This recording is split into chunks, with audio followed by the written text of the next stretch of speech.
Hi everyone, so you might be in the situation this semester where you're not in the same physical location as all of your students. So how can you bring some of those remote learners into your on-classroom experience? Here are a few tips that I think could help.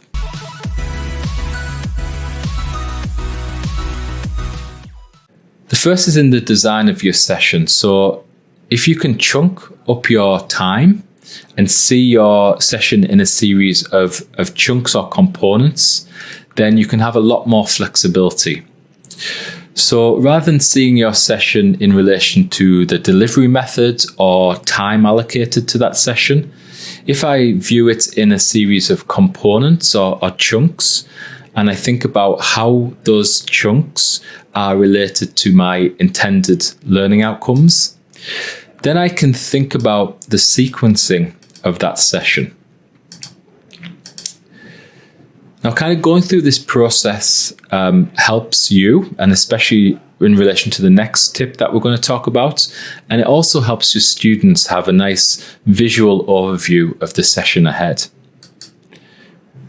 So the next tip is to limit your synchronous time.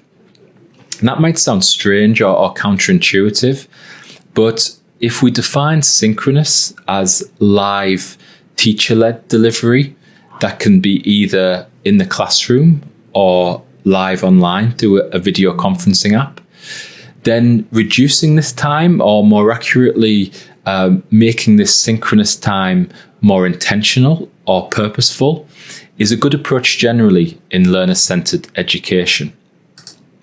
And I think when we made that shift to from face-to-face to emergency distance learning, many of us increased our synchronous time or direct instruction.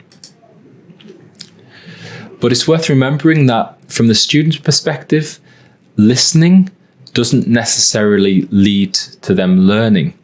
And this fully synchronous approach can lead to a lack of student engagement.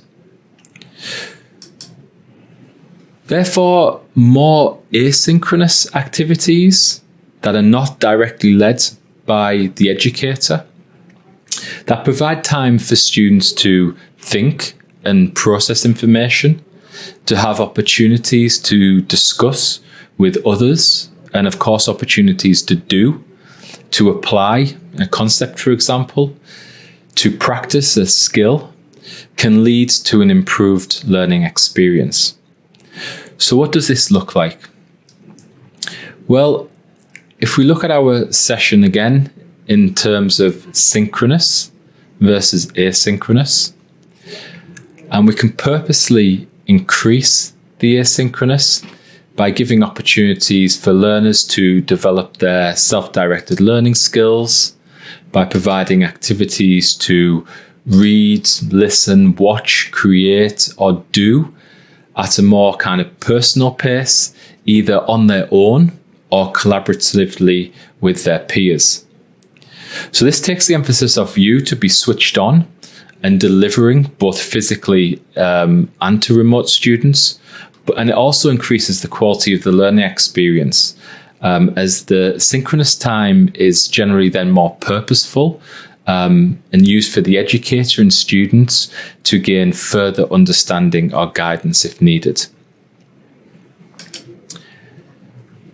And different models can be applied to this. So this is a brief debrief model.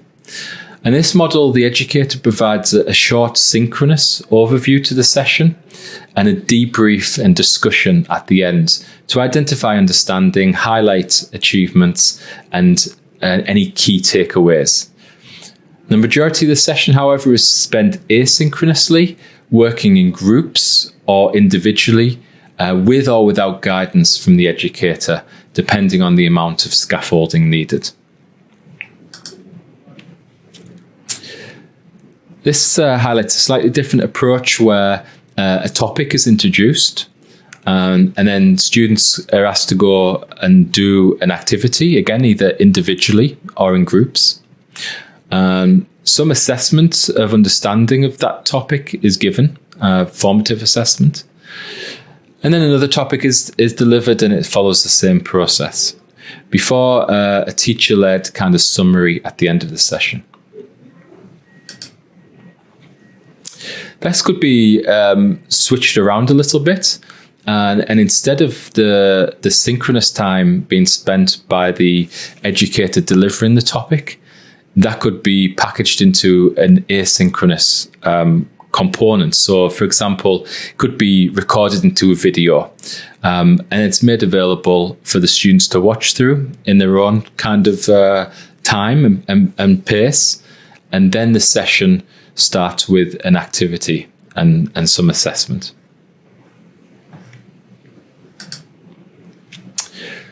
Another approach is to put everyone in the video conferencing tool at the same time.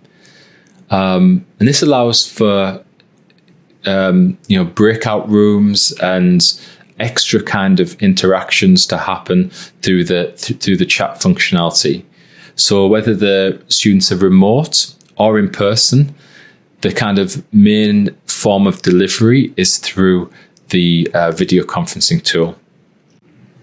And just kind of one kind of final tip is that when you're switching from synchronous and asynchronous, it's a good idea to show a countdown clock or timer.